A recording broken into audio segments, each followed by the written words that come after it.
Welcome to Toyota Time with Timmy the Toolman and Sean. What we're going to share with you today is a way to fix a potential problem that's affecting your miles per gallon. At the beginning of this year, I bought a 98 4Runner and I've been slowly modifying and fixing it up. And I've noticed that my miles per gallon is not all that great. I am running one size bigger tires than my 2000 4Runner, and I've got extra weight on there. I've got aftermarket bumpers on there now. I've got heavyweight skid plates. I've got rock rails. But still, I think even though I'm running bigger tires and with a little extra weight, I still think the miles per gallon should be better. My 2000, which is pretty much stock, gets on average 18 to 21, and the best I actually saw on a long road trip was 24.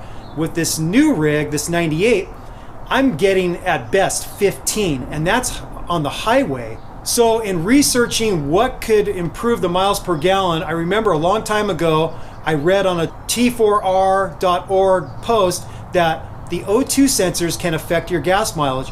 And the way the O2 sensors can affect your gas mileage is as they age, they get carbon built up on them and they get lazy. I use the internet to search how these O2 sensors work, and basically the O2 sensor can put out up to 1,000 millivolts, and the O2 sensor's job is basically trying to keep your emissions as clean as possible. Not really for miles per gallon, but it's all about emissions. So it's trying to keep the millivolts at about 500, which is like the perfect number. If it's reading below 500 millivolts, it's saying, well, the air fuel mixture is too lean.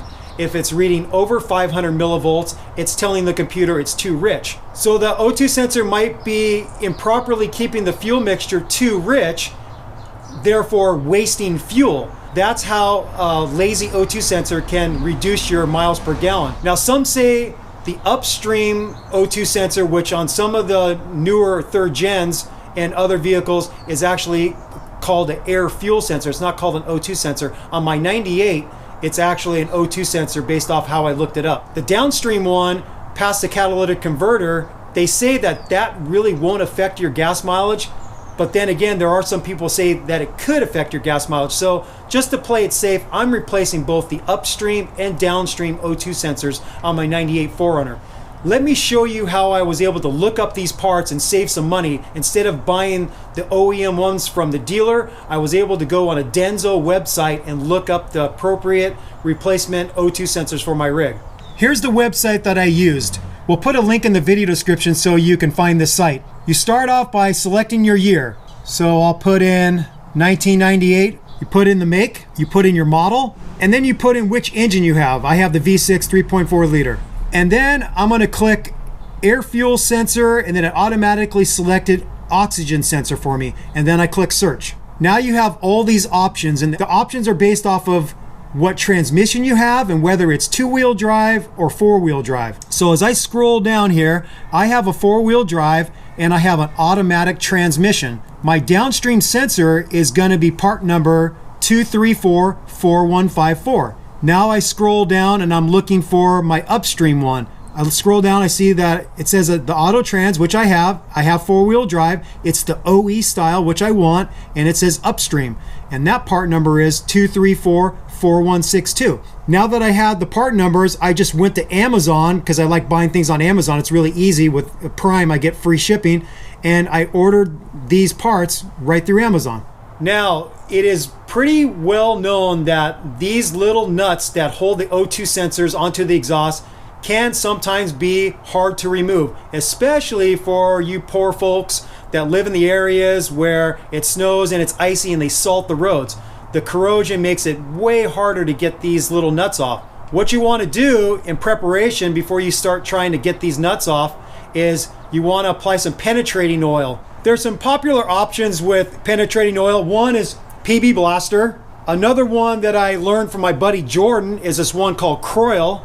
And then some people make their own mix. I've heard that 50-50 mix of acetone and automatic transmission fluid is supposed to be the best thing since sliced bread for penetrating oil. I haven't actually tried it myself, but people swear by it. So you can make your own penetrating oil. But what I did is I used Croil. I pre-treated the nuts on my upstream and downstream O2 sensors last night. And so hopefully those nuts are going to come off really easily for me. So here's what one of them looks like. You got the electrical connection that connects up to the vehicle wiring harness that sends the information it's reading. You have this little gasket that comes with it that creates a good seal with the exhaust. And this is the sensor that's reading the exhaust gases coming through your exhaust pipe. That's pretty much it. In addition to replacing the O2 sensors, I'm also going to clean my mass airflow sensor, because a dirty mass airflow sensor is going to improperly read how much air is coming past it. It's going to think that not enough air is coming through because those sensors are dirty, and it's going to create a too lean condition. So maybe that too lean condition is going to cause the O2 sensor to tell the computer, hey, it's too lean, let's add more fuel. So at least that's my best guess. I'm not getting any check engine lights. Usually you'll get a P0171 for a too lean condition, and I'm not getting that. I'm thinking maybe because the O2 sensor is causing my system to run too rich, I'm not getting that code. So that's my theory. So I'm going to clean the mass airflow sensor, and we'll show you how to do that. We're underneath the rig. This is the cross member that the transmission bolts to, and we're on the passenger side. Here's your catalytic converter. The upstream one is right in front, and the downstream one is right here. And we're gonna work on getting the downstream one replaced first. Right here is where the electrical connection plugs into the vehicle wiring harness. So it's a simple push tab, and then you just pull away this direction backwards to get the plug undone. So with my left hand, I'm pushing the tab, with my right hand, I'm pulling the plug, and it's disconnected. The next thing you have to do, which this might be the biggest fight for you if it's rusty, is you got to get these 12mm nuts off. For me, I don't have any corrosion problems, so these things are going to come right off. You have options for tools. Since I have these nice flex head gear wrench, I can get up in here with a deep 12mm socket and break them free. If you don't have something like this, then another option is you use a box end wrench. So you can just get a 12mm box end wrench on here. And you also could just get a regular ratchet in here, but the flex head makes it a little bit easier. It gives you better angle to get it off. So use whatever tools you have at your disposal. Lefty loosey. That was nothing. I know right now people in the Rust Belt are cursing me because it's so easy to get this thing off.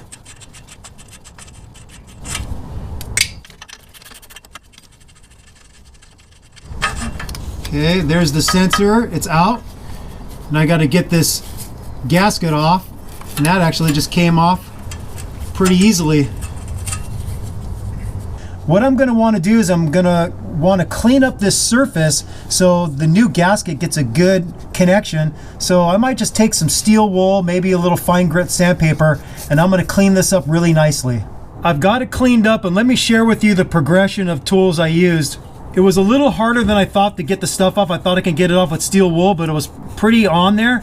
So I used my Dremel tool with this little wire wheel first, and then I use this one that looks almost like a little brush. And I cleaned it up as best I can. Some of the angles are hard to get to based off how much room is available to get the tool in there. Then I went next to some emery cloth to get the angles that I couldn't get with the Dremel tool. And then I finished off with some steel wool. Basically, the goal is just to get it really smooth without any leftover gasket material left over, so you get a good seal with the new one. So just like any other repair, it's good practice to match up the parts. So this is the old O2 sensor, and this is the new one. One difference that we saw is that the new one has wiring just a little bit longer, no big deal, and we match up the plugs, and the plugs look the same. So this looks like it is the correct O2 sensor. Just pay attention to the way the plug is designed. It's got these grooves. These plugs are identical. They have the same type of grooves, so it will make a connection with the male connector. Also, in preparation for the new O2 sensor, I just sprayed a little brake cleaner on the studs and on the nuts and on the surface of this just to clean it up a little bit better. Now we're ready to put the new O2 sensor on. There's two sides to this gasket. There's one that shows more white material, and that faces the exhaust. This other side that has this bent over lip with a little bit less white material showing, that goes towards the sensor. So we just slide this sucker on and get the 12mm nut started.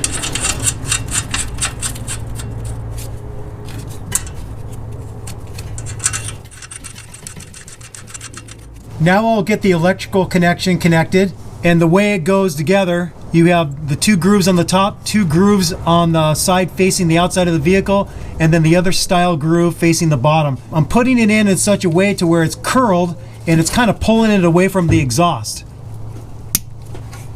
Push it in until it clicks, pull back and make sure you got a good connection, and you're good to go. Now we've got to torque these nuts, and the torque spec for these nuts is 14 foot-pounds. I'm going to cinch these up with my little shorty 3/8 ratchet and a deep 12mm socket just to get them snugged up, and then I'll get my torque wrench out.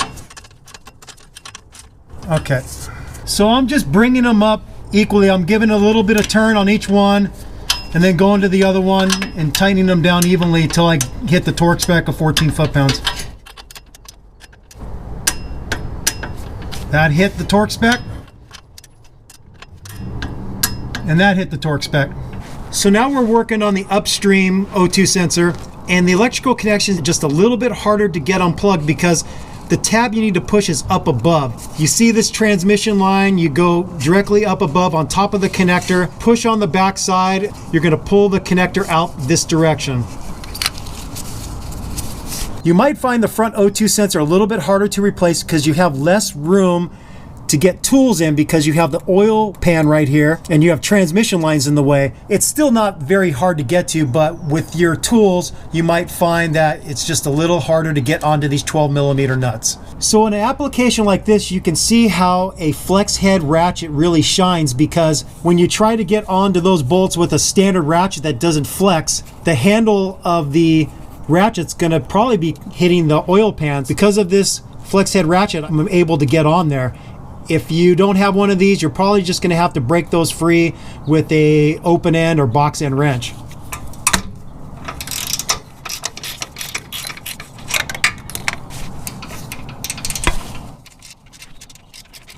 Okay, they're both loose.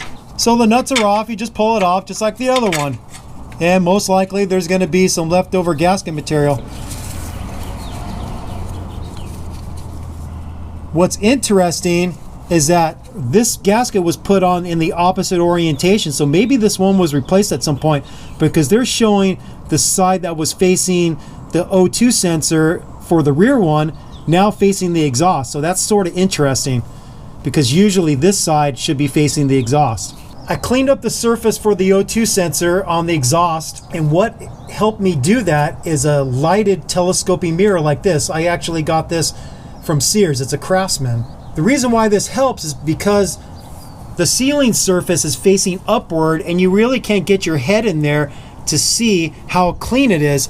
With the lighted mirror, turn on the light and then you get up above, and then you can get a good view of how well you've cleaned it. So on this one, I didn't use the Dremel because I couldn't get it in there. I just used a piece of emery cloth to clean up the surface and get all the old gasket material.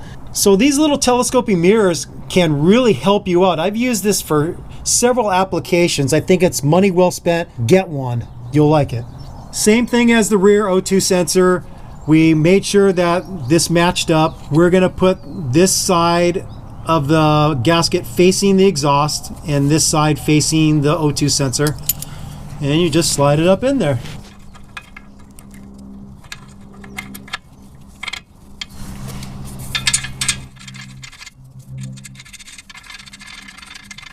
We'll plug in our electrical connection.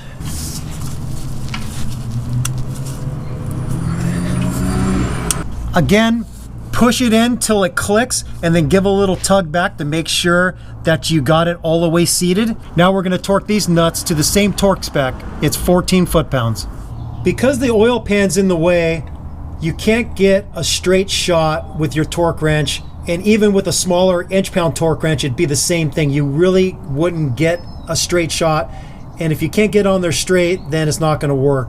We're just going to get these up snug and go by feel. We're done with replacing the O2 sensors. Now we're going to tackle cleaning the mass airflow sensor. The gears are a little bit different on how you access the mass airflow sensor. On this 98 4Runner, you actually can't pull this mass airflow sensor out. It's part of this tube right here.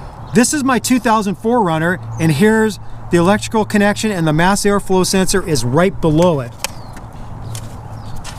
So there's a couple ways you can get at it. I've actually disconnected the cruise control module and pulled it out of the way so I can get on there with a Phillips head screwdriver, or I've removed the whole air box and done it that way. So you would disconnect the air tube, disconnect the three 12mm bolts that hold the air box in, pull it out, and then get on there with a Phillips or a JIS screwdriver and remove the sensor.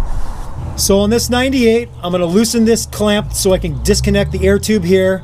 I'm going to disconnect the electrical connection for the mass airflow sensor. I'm going to take this tube off, and then I'm going to remove this 12mm bolt holding the air box in. There is another one down yonder, right down there. And then there's another one right here near the cruise control module. We actually show this in greater detail in other videos, like our supercharger install video and when we did the valve cover gasket job. But it's not hard. It's three 12mm bolts, disconnect the air tube, and the sucker's out.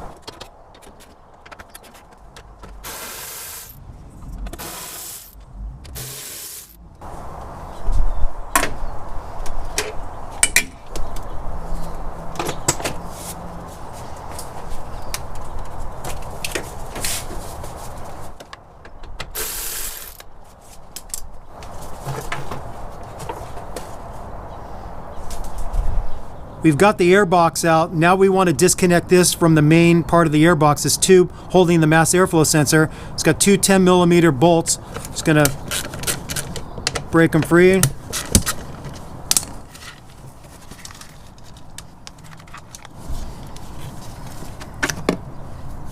For this style mass airflow sensor on the 96 to 98 years, the sensor wires are down in the bottom of this hole. If you look down in there with the light, you can see the two sensor wires. So what you want to do is you want to spray your mass airflow sensor cleaner in there, shake it out, and then let it dry, and then reinstall this. On the 99 to 2002s, you can actually pick up the mass airflow sensor and get a better view of the wires on those style mass airflow sensors. Same difference, you just spray the wires and get them clean, and then put it back on your vehicle. Take your mass airflow sensor cleaner and just spray it in there, some blasts. The directions on the can say to give 10 to 15 sprays in there, and just be sure to not let the nozzle tip contact the wires because they're really sensitive. You don't want to damage them.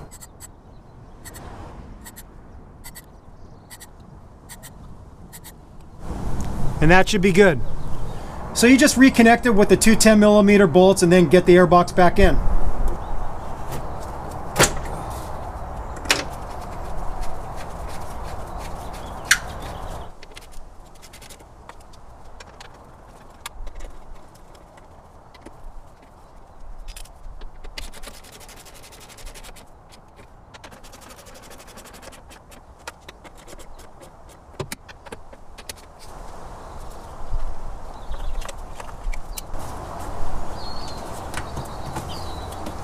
Another good thing is, after doing this, check the condition of your air filter.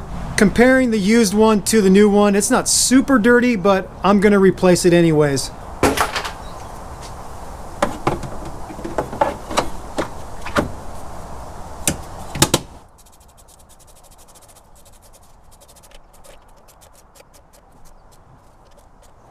Alrighty then, we have both O2 sensors replaced. The upstream O2 sensor in front of the catalytic converter and the downstream O2 sensor behind the catalytic converter. We also cleaned the mass airflow sensor.